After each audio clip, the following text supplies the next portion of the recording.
नमस्कार दोस्तों, स्वागत है आपका एक नए ब्लॉग में। मेरा नाम है प्रमोद शर्मा और आप देख रहे हैं द ट्रैवल मशीन। अभी हूँ उदयपुर में और ये मेरे पीछे आप देख रहे हैं, ये है उदयपुर का सिटी पैलेस। उसके ऊपर देख रहे हैं पेड़ भी लगे हुए हैं पैलेस के ऊपर। वो दिखाएंगे आपको सब कुछ कि कहाँ पर हम जा रहे हैं और हम सब कुछ बात करने वाले हैं उदयपुर के बारे में। बहुत सारे प्लेसेज हैं और मैं यहाँ पर करीब 1.5 साल रहा भी हूँ। जब मैं जॉब स्टार्ट किया था तब मैंने उदयपुर में 1.5 साल के आसपास जॉब किया है, तो थोड़ी सी और डिटेलिंग मैं आपको बता पाऊँगा, ट्राई करूँगा कि सारी नॉलेज दूँ। तो चलिए शुरू करते हैं शुरुआत से। हमने अपनी यात्रा की शुरुआत की सिटी पैलेस से। यहाँ पर आप भीड़ देख के समझ सकते हैं कि कैसी हालत हो रखी होगी। लाइन लगी हुई है बहुत ज़्यादा टिकट काउंटर्स पर। ऑल्दो हमें ज़रूरत नहीं पड़ी लाइन में लगने की, क्योंकि मेरे एक जानने वाले थे, उन्होंने हमारी हेल्प कर दी। सो थैंक यू उनके लिए। मैं नाम रिवील नहीं कर रहा हूँ, पता नहीं उनको अच्छा लगेगा या नहीं, बट हमें लाइन में नहीं लगना पड़ा। अच्छी बात ये थी। ऑल्दो टिकट आपका सिर्फ 30 रुपये का है। 30 रुपये का टिकट जो है आपका सिर्फ महल घूमने का, बाकी म्यूज़ियम का और बाकी अगर आप कुछ एक्टिविटीज़ करना चाहते हैं, बाकी चीज़ें भी हैं, सो उनका टिकट अलग से है। वो आपको यहाँ पर आपको डिटेल मिल जाएगी। महल घूमने का आपको सिर्फ 30 रुपये पर हेड टिकट लगता है, जो कि हमने लिया हुआ है। गार्ड्स हैं यहाँ से आपको चेक कराते हैं। ये मेन एंट्रेंस है, इसके बाद ही आपको टिकट होगा, तभी आपको यहाँ से आगे की एंट्री मिलेगी और उसके बाद हम शुरुआत करते हैं अपनी बाकी की यात्रा। सो ये है टिकट चेक कराने के बाद एंट्रेंस, और यहाँ से एक्चुअली व्हीकल्स के लिए, तो जो पैदल हैं पेडेस्ट्रियन उनके लिए इधर से रास्ता है, लिखा हुआ है एंट्री। तो ये है मेन गेट। ये एक्चुअली चेक करने के लिए ऐसे समझ लो, ये एक स्टार्टिंग वाला गेट है। इसके बाद फिर से एक मेन गेट है यहाँ पर, और इसके बाद आपको मिलेगा पैलेस। एंट्रेंस के पास ही आपको मिलती हैं तोप दोनों साइड। तो एक यहाँ रखी हुई है और एक उधर है, और ये प्रॉपर ओरिजिनल हैं, मतलब कोई शोपीस बना के नहीं रखा है। जो उस टाइम पे यूज़ होती थी उन्हीं को यहाँ पर बाद में रख दिया गया है। एक उस साइड है और एक साइड दोनों। सो ये है पैलेस एकदम पूरा यहाँ से, और वहाँ से एंट्री है। उसके पीछे मैं आपको आगे जाके भी दिखाऊंगा। जो पीछे की साइड है उधर एंट्री अलाउड नहीं है। वहाँ पर अभी भी जो राजघराने के लोग हैं वो रहते हैं। जैसे जो प्रिंस हैं यहाँ के लक्षराज सिंह जी, तो वो अभी भी उधर ही रहते हैं। और ये ओपन किया हुआ है आम पब्लिक के लिए। यहाँ पर साइड शॉप्स हैं कुछ, यहाँ शॉप्स हैं, सामने रेस्टोरेंट भी है अंदर, और ये बाकी का पैलेस। तो यहाँ आप अच्छे से फ़ोटोग्राफी कर सकते हैं। सेंटर में एक स्टेज सी बनी हुई है, मतलब ये चबूतरा है कुछ ऐसे समझ लो आप, गार्डन या जो भी आप बोलें इसको। यहाँ पर अच्छे से फ़ोटोग्राफी कीजिए जैसे कि बाकी लोग कर रहे हैं। थोड़ा देर आप इंजॉय कर सकते हैं। सामने कुछ खाने पीने का भी है। तो वो वाला जो हिस्सा है उधर अलाउड नहीं है जाना, सिर्फ यहीं से एंट्री है अंदर के लिए, और ये एग्ज़िट है। तो अंदर म्यूज़ियम है, इस साइड रेस्टोरेंट है जहाँ पर आप बढ़िया बैठ के और बाहर का व्यू एंजॉय करते हुए कुछ भी अपना हल्का फुल्का स्नैक्स ले सकते हैं।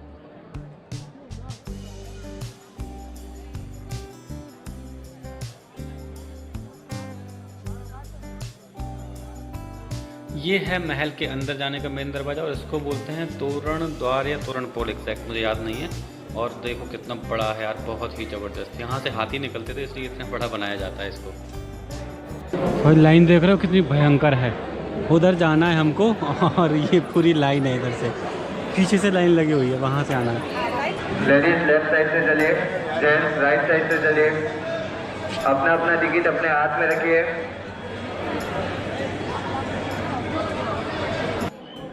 यहाँ पर होगा आपका सिक्योरिटी चेक, और उसके बाद आपको आगे एंट्री मिलेगी। तो महल में एंट्री लेते ही आप नोटिस करेंगे कि इसके जो गैलरीज हैं, जो दरवाजे हैं, वो बहुत ही छोटे छोटे हैं। उनको बनाने के पीछे पर्पस ये था कि कभी आक्रमण हो जाता है तो जो शत्रु सेना है वो एक साथ से एंट्री ना कर ले और उनको दरवाज़ों पर रोका जा सके, या थोड़े थोड़े करके ही लोग आ पाएँ अंदर। तो इसलिए इसको ऐसा बनाया जाता था। आप कमरों में देखेंगे ऐसे बहुत सारे फोटोग्राफ्स लगे हुए हैं जो इस महल का इतिहास दिखाते हैं, यहाँ के राजाओं का इतिहास दिखाते हैं। और आप देखेंगे नक्काशी इतनी ज़बरदस्त हो रखी है, आप देखिए कितना ज़बरदस्त लग रहा है। ये ग्लासेस हैं कलर वाले। यहाँ रखी हुई है हल्दी घाटी की पावन मिट्टी। जो हल्दी घाटी युद्ध हुआ था आपको पता होगा, तो उसकी मिट्टी ला के रखी हुई है। देखिए मिट्टी एकदम पीली है, इसलिए इसको हल्दी घाटी कहा जाता था। और इसके अगले कक्ष में लगा हुआ है हल्दी घाटी जो युद्ध हुआ था उसका डिस्प्ले। तो आप देख सकते हैं कि कैसे हल्दी घाटी जो चेतक घोड़ा था, उन्होंने कैसे नदी को पूरा पार कर दिया था। तो इस तरह की सारी कहानियाँ इसमें दिखाई हुई हैं चित्रकारी के तरीके से अलग अलग। देख के आप जब देखेंगे तो बहुत अच्छा लगेगा आपको, किस तरीके से उस टाइम पर युद्ध लड़ा जाता था, कैसी कैसी चीज़ें यूज होती थी और क्या क्या चीज़ें सामने आई थी। तो फिर से आप एक बार देखिए भीड़ कितनी ज़बरदस्त है। हर जगह जहाँ भी हम एंट्री ले रहे हैं, जिस भी रूम की तरफ जा रहे हैं, जिस भी एरिया में जा रहे हैं, वहाँ पर इसी हिसाब से भीड़ है। बहुत ज़्यादा अंदर देखते भी नहीं बन रहा, ठीक से शूट भी नहीं कर पा रहा हूँ। बट हाँ, मैं बहुत ज़्यादा आपको नहीं दिखा पाऊँगा ऐसी भीड़ में, बट आप एक बार ज़रूर आइएगा। महल बहुत सुंदर है, बहुत कुछ देखने लायक है। और यहाँ से आप एक बार जो पीछे लेक पिचोला है उसका जब व्यू लेंगे तो बहुत ही अल्टीमेट है। आप आराम से आएंगे, देखिए बैठ के यहाँ पर, और पूरा ये वाला जो व्यू दिख रहा है आपको, इसको आराम से व्यू को एंजॉय कीजिए, थोड़ा टाइम दीजिए, फ़ोटोग्राफ्स लीजिए। अभी भीड़ बहुत ज़्यादा थी जिस वजह से हम बहुत ज़्यादा शूट भी नहीं कर पाए, फ़ोटोग्राफ्स भी नहीं ले पाए। बट आप आएंगे, नॉर्मल टाइम पे आइए, मानसून में आइए, बहुत मज़ा आएगा आपको। सो महल के बीचों बीच ऊपर की मंजिलों पर आप देखेंगे कि इतने बड़े बड़े पेड़ लगे हैं। जो मैं बाहर से आपको दिखा रहा था वो ये वाले पेड़ दिख रहे थे। अब ये उस टाइम का शायद गार्डन रहा होगा, ओपन एरिया रहा होगा, तो यहाँ पर पेड़ लगाए थे। अब वो काफ़ी बड़े हो गए हैं, हालांकि ये बहुत ज़्यादा पुराने भी नहीं हैं, बट हाँ इतने नए भी नहीं हैं, काफ़ी बड़े बड़े पेड़ हो चुके हैं ये। सो ये उस टाइम का गार्डन रहा होगा, देखने में बहुत ही सुंदर है महल के ऊपर की मंजिल पर। और अगर ऐसा लगाया हुआ है, बाकी में करिश्मा पता नहीं ये पेड़ कैसे लगे हुए हैं यहाँ पर। ये जो रूम आप देख रहे हैं ये अंदर से पूरा कांच का है। इसको शीश महल शायद बोलते थे, मुझे एग्जैक्ट याद नहीं आ रहा है। तो ये पूरा कांच का बना हुआ है। आसपास छोटे छोटे जो आप नक्काशी देख रहे हैं वो सारी कांच की गई है, छोटे छोटे कांच लगाए गए हैं, उससे ये डिज़ाइन निकाला गया है। महल में कारीगरी इतनी ज़बरदस्त की गई है, आप सोचेंगे कि यार 300 साल पहले भी इतना बढ़िया डिज़ाइन कैसे बनाया है, कहाँ से चीज़ें लाए होंगे, कौन से कारीगर रहे होंगे, कितना ही ज़बरदस्त लग रहा है। बहुत ही सुंदर नक्काशी है, बहुत ही सुंदर कारीगरी है। और महल की फ्रंट बालकनी से आप कंप्लीट शहर का व्यू देख सकते हैं, जो बाहर का गार्डन एरिया है वो भी। मेवाड़ के राजा जो थे वो सूर्यवंश से ताल्लुक़ रखते थे, इसलिए यहाँ पर आप देखेंगे भगवान सूर्य का बड़ा सा मूर्ति कह सकते हैं आप इसको, वो बनाया हुआ है यहाँ पर। ओके, ये है महल की हिस्ट्री। लाइक ये जब से सबसे पहले जब बना था तो कुछ इस तरह का था, इतना ही स्ट्रक्चर बना हुआ था इसका। फिर लिखा हुआ है मॉडल 1, और ऐसा कुछ सामने इसका मैप है आर्किटेक्ट। तो ये मॉडल 1 हो गया। इसके बाद फिर थोड़ा सा यहाँ तक पहले बना था और उसके बाद ये और ऐड किया गया, ये बाकी का ऐड किया गया है। तो ये है मॉडल 2, जब इसका सेकंड टाइम बना था 17th सेंचुरी में, और ये इसका डिज़ाइन था। इसके बाद फिर थोड़ा सा और इसको बड़ा किया गया और ऐसा हो गया। इसके बाद यहाँ पर भी गेट हो गया, इस साइड भी हो गया, ये भी हो गया। और ये है मॉडल 3 जो कि बना है 18th सेंचुरी में। एंड ये है फाइनल। फिर तो आप देख रहे हैं फिर यहाँ से लेके एकदम कंप्लीट महल और यहाँ तक ये पूरा बना है उसके बाद। सो अलग अलग स्टेजेस में बना है, और ये बना है 19th to 20th सेंचुरी, और ये फाइनल इसका डिज़ाइन है। और ये देखेंगे दोस्तों, ये है भाई अखंड भारत का नक्शा, लिखा हुआ है हिंदुस्तान का नक्शा। और उस ज़माने का नक्शा ये, मतलब आज़ादी से बहुत पहले का। आप देखेंगे नीचे थाईलैंड तक इसमें दिखाया हुआ है, इंडिया का ही पार्ट। एक्चुअली उस टाइम पर म्यांमार, थाईलैंड, ये सारी चीज़ें इंडिया के ही उसमें आती थी, अखंड भारत में आती थी। इधर भी आप देखेंगे ऊपर तो अफ़गानिस्तान, जो पंजाब जो पूरा बड़ा दिख रहा है उसके ऊपर तक अफ़गानिस्तान तक हिंदुस्तान का पार्ट था। आज का जो पाकिस्तान है, सिंध है, वो सारा की सारा इसमें उस ज़माने के हिसाब से राज्य डिवाइड किए हुए हैं। सिंध अलग, पंजाब बड़ा, गुजरात अलग, और नीचे दक्षिण भारत भी आप देखेंगे। तो ये कम्प्लीटली उस टाइम के जो राज्य थे उस हिसाब से यहाँ पर दिखाया हुआ है। तो फाइनली महल घूमने के बाद हम नीचे आ गए हैं, और ये जो एरिया है यहाँ पर आपने अक्सर देखी होंगी शादियाँ जो होती हैं वो यहाँ पर ही होती हैं। यहाँ पर रेस्टोरेंट भी है जो आम पब्लिक के लिए भी है। यहाँ पर आपको दाल बाटी मिलेगा, तो हमने दाल बाटी भी खाया यहाँ पर। और ये सारा एरिया जो है, शाही जो शादियाँ होती हैं वो सब सारी यहाँ होती हैं। दाल बाटी देखेंगे 150 रुपये में थाली, बहुत ही टेस्टी दाल बाटी थी, हमने बहुत अच्छे से खाई। 2 बाटी मिलती हैं दाल, और एक छाछ का पैकेट मिलता है, बहुत ही टेस्टी फूड था। अब राजस्थान आए हैं और दाल बाटी ना खाओ तो कैसे चलेगा यार। तो सिटी पैलेस घूमने के बाद हमारी अगली डेस्टिनेशन थी जगदीश मंदिर जी के दर्शन। और ये बहुत ही प्राचीन मंदिर है, इवन कुछ 1600 साढ़े 1600 के आसपास बनाया हुआ मंदिर था। कई बार टूटा भी है आक्रमण में, और उसके बाद फिर से इसका पुनर्निर्माण किया गया।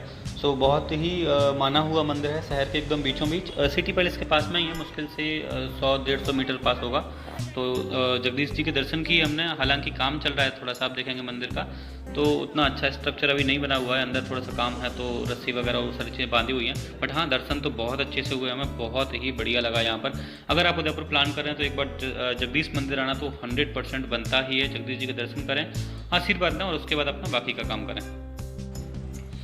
अब हमारा अगला पड़ाव है गणगौर घाट। यहाँ पर ये हवेली भी है, बहुत पुरानी है, यहाँ पर कुछ शूटिंग वगैरह हुई है मूवीज़ की। सो ये गणगौर घाट के पास ही है, आप आएंगे तो एक बार हवेली भी जाएं। कुछ 55 रुपये का टिकट है उसका। और ये उदयपुर का फील आप देखेंगे आसपास गणगौर घाट से, एकदम पूरा बाज़ार लगता है कि हाँ आप राजस्थान आए हैं। और ये गणगौर घाट है। शाम के टाइम यहाँ पर बहुत ही सुहाना लगता है। सनसेट यहाँ पर बैठ के आप देखिए, बड़ा आपको अच्छा लगेगा। पूरा यहाँ से पानी के ऊपर से जो सूरज डूबता हुआ दिखता है, जल महल दिखता है, बहुत ही सुंदर लगता है ये। यहाँ पर भी कई मूवीज़ के शूट और प्री वेडिंग शूट तो यहाँ पर होते ही रहते हैं। तो काफ़ी फेमस जगह है गणगौर घाट। आपने सुना होगा, राजस्थान में गणगौर जी मनाई जाती हैं बहुत अच्छे से। तो ये गणगौर घाट है। उस टाइम पर रानी जो थी वो यहाँ पर गणगौर जी का विसर्जन करती थी और बहुत ही मोहक व्यू है। सामने आप देखेंगे महल दिखेंगे, आपको होटल्स दिखेंगे, तो ये बहुत ही सुंदर लगता है यहाँ पर शाम के टाइम स्पेशली। सो हमारा अगला पड़ाव है सहेलियों की बाड़ी और ये पड़ता है आपका फतेह सागर लेक के पास। फतेह सागर लेक भी दिखाएंगे आपको, लेकिन पहले चलते हैं सहेलियों की बाड़ी। देखो भीड़ के चक्कर में यार बहुत मज़ा नहीं आ रहा था हमको, बट हाँ गए थे तो देखना तो बनता ही है।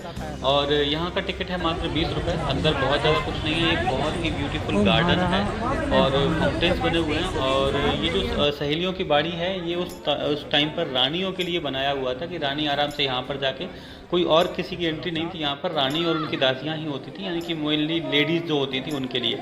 तो यहाँ पर वो आए, अपना खेल कूदे जो भी करना है उनको आराम से घूम सकती हैं यहाँ पर गार्डन के अंदर। बीच में एक फाउंटेन भी बनाया हुआ है और अब तो ये फाउंटेन एक्चुअली इलेक्ट्रिसिटी से चलता है, बट उस टाइम पर ये लाइट तो होती नहीं थी इतनी। सो लाइट की जगह वो वैक्यूम प्रेशर से चलता था। अब कैसे उसकी इंजीनियरिंग थी, अब तो खैर नहीं चलता है, अब तो लाइट से चलता है, बट उस ज़माने में बहुत ही अच्छा था। आपको आगे दिखाऊंगा मैं। तो ये जो आप देख रहे हैं ये है वो फाउंटेन जो अब लाइट से चलता है, बट उस टाइम पर वैक्यूम एयर से चलता था। सो ये एकदम सेंटर में बना हुआ है। इसके पीछे भी आप देखेंगे तो गार्डन है, बहुत ही सुंदर है, जहाँ पर एक कमल गार्डन भी है। तो मैं आपको भी कमल गार्डन दिखाता हूँ इसके बाद में।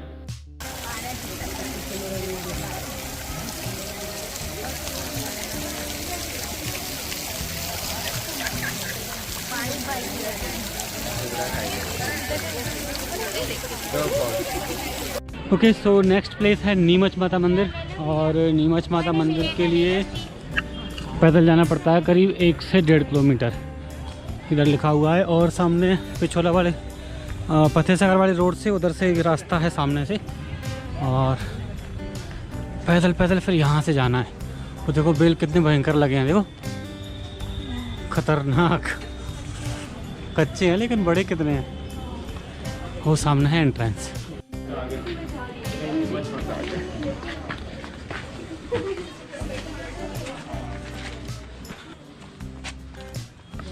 आठ 850 मीटर ये रास्ता है सीढ़ियों वाला और ये है नॉर्मल रैंप। कौन से चलना है? चलें इससे, चलो। तो ये थोड़ा सा टफ है, वो इजी है, लेकिन वो लंबा है और ये शॉर्ट है।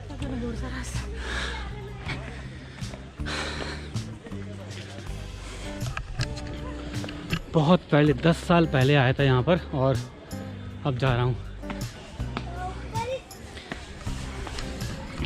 सो नीमच माता क्या है, यहाँ से मोस्टली फेमस है सनराइज़ के लिए। अगर आप कभी आएँ और सनराइज़ देख पाएँ, बहुत ही अल्टीमेट होता है। सो मॉर्निंग में पहुँच जाइए ऊपर, आराम से अपना टाइम लैप्स लगाइए और वेट कीजिए, और जब सनराइज़ हो रहा हो तब आप भी बैठ जाइए, बहुत मज़ा आता है।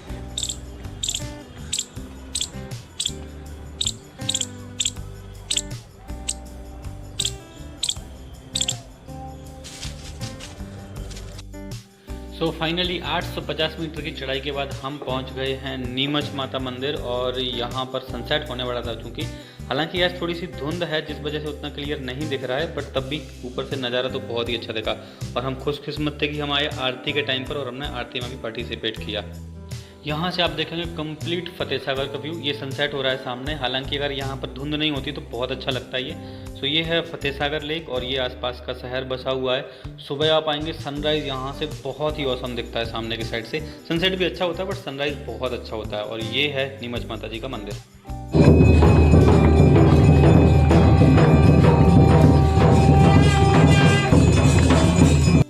सो ये है दोस्तों फतेह सागर लेक। यहाँ पर ये दिन का व्यू है। यहाँ पर आप दिन में जेट स्की या फिर बोटिंग वो सारी चीज़ें कर सकते हैं।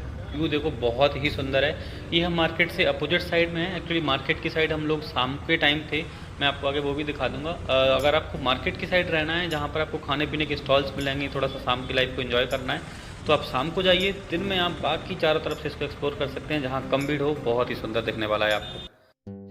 सो ये जो देख रहे हैं सामने, ये है भाई फतेह सागर का नाइट व्यू। बहुत सारी खाने पीने की शॉप्स हैं, बहुत ही आपको अलग अलग ऑप्शन मिल जाएंगे। हालांकि थोड़ा सा महंगा रहता है, बट आप एंजॉय करेंगे। बहुत ही माहौल जो है बहुत रंगीन हो जाता है यहाँ पर, पूरा कलर लाइटिंग आपको दिखती है। फतेह सागर के ऊपर भी आप देखेंगे तो लाइटिंग बहुत ही सुंदर लगती है। अब मेरे गोप्रो ने उतने अच्छे से कैप्चर नहीं किया तो मैं आपको ये वर्टिकल दिखा रहा हूँ, बट हाँ देख के आपको बहुत ही मज़ा आएगा। बहुत ही सुंदर लगता है रात को, स्पेशली फतेह सागर के आसपास। तो दोस्तों ये है नया दिन और आज हम जा रहे हैं सुबह भाई सज्जनगढ़, जो कि है मानसून पैलेस। आपने देखा होगा बहुत अच्छे से, बहुत ही बढ़िया है। और अगर आप मानसून में आ रहे हैं और मानसून पैलेस चले गए, आपको प्यार हो जाएगा एकदम। बहुत ही सुंदर जगह है। ये है टिकट काउंटर और भीड़ आप देखो एज यूजुअल कल के जैसी आज भी बहुत ही ज़बरदस्त है। टिकट काउंटर पर लाइन्स देखो कितनी ज़बरदस्त लगी हुई हैं। मुझे इस जर्नी में बार बार ऐसा रियलाइज़ हो रहा है कि हमने शायद इस टाइम पर आके गलती कर दी। ऑनली उदयपुर आके गलती तो नहीं की है, लेकिन इस टाइम पर आके, ये आपको पता होगा न्यू ईयर वाला टाइम है, सबके पास छुट्टियां होती हैं और लोग पागल हो रखे हैं।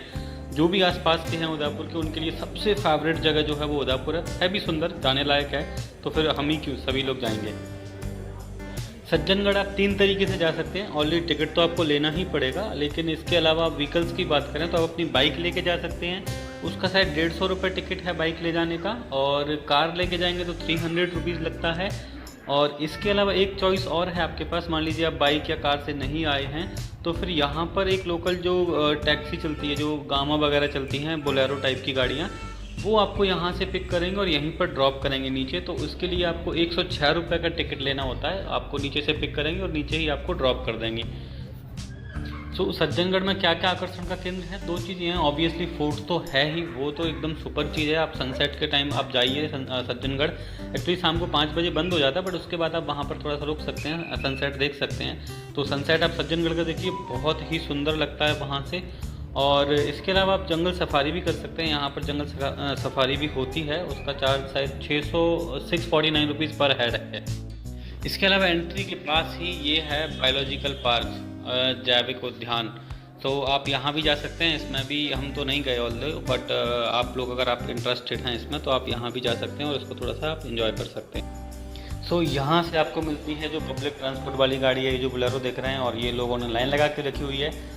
बट हम लोग ऑलरेडी, क्योंकि मुझे वापस भी निकलना है वडोदरा के लिए, तो लेट हो रहे हैं और ऊपर भी लोग बता रहे हैं कि जाम लगा हुआ है, भीड़ बहुत ज़्यादा है।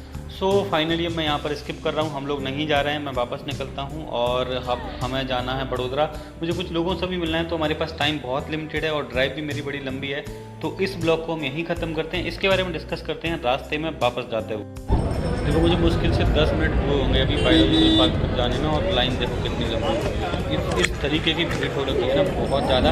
इवन मुझे पता चला कि ऊपर गाड़ियाँ बंद भी कर दी हैं। अभी जस्ट मैं नीचे आया लौट के तो पता चला पुलिस वाले रोक ले रहे हैं गाड़ियाँ, टिकट्स मना कर दी कि और गाड़ियों पर नहीं जा सकती, ऊपर जाम लग गया है तो व्हीकल्स अलाउड नहीं हो ऊपर अब, जब तक कि वो जाम नहीं निकल जाता। तो फाइनल पर मुझे अब कैंसिल ही करना है, हम लोग वापस निकलते हैं। और अब डिस्कस करते हैं इस ट्रिप के बारे में कि कब आना है, कैसे आना है। ऑल्दो मैं आपको बहुत सारी जानकारी दे दिया, लेकिन एक बार क्रिस्प आपको फाइनल समराइज में कर देता हूँ वापस चलते चलते गाड़ी में बैठ के।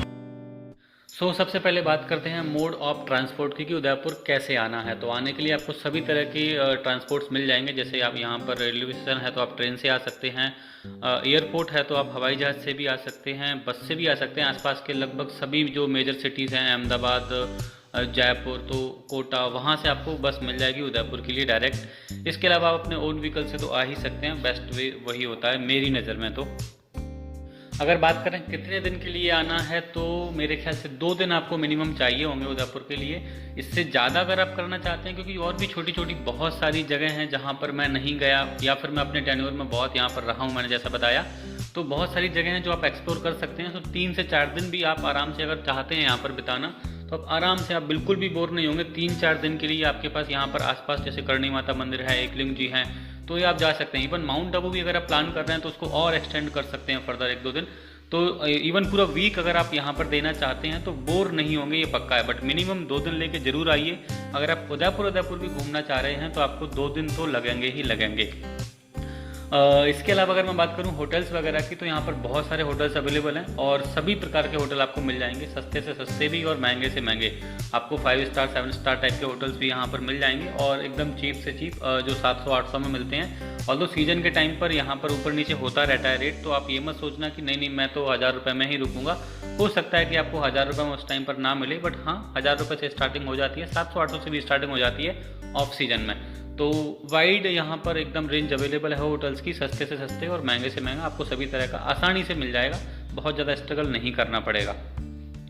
अगर मैं बात करूं खाने की, तो यहाँ पर सेम खाने के साथ भी है, एकदम सस्ते से सस्ते होटल्स मिल जाएंगे आपको। सुखाड़िया सर्कल आप जरूर जाइएगा। अगर आप खाने की लेके बात करूं, सुखाड़िया सर्कल बहुत अच्छी जगह है, ऑल्दो हम गए थे, मैंने शूट नहीं किया वहाँ पर। तो सुखाड़िया सर्कल आपको खाने को बहुत सारी चीज़ें मिल जाएंगी, जो चाट वाट होती है, पाव भाजी होती है, पाव भाजी बहुत अच्छी होती है सुखाड़िया सर्कल की।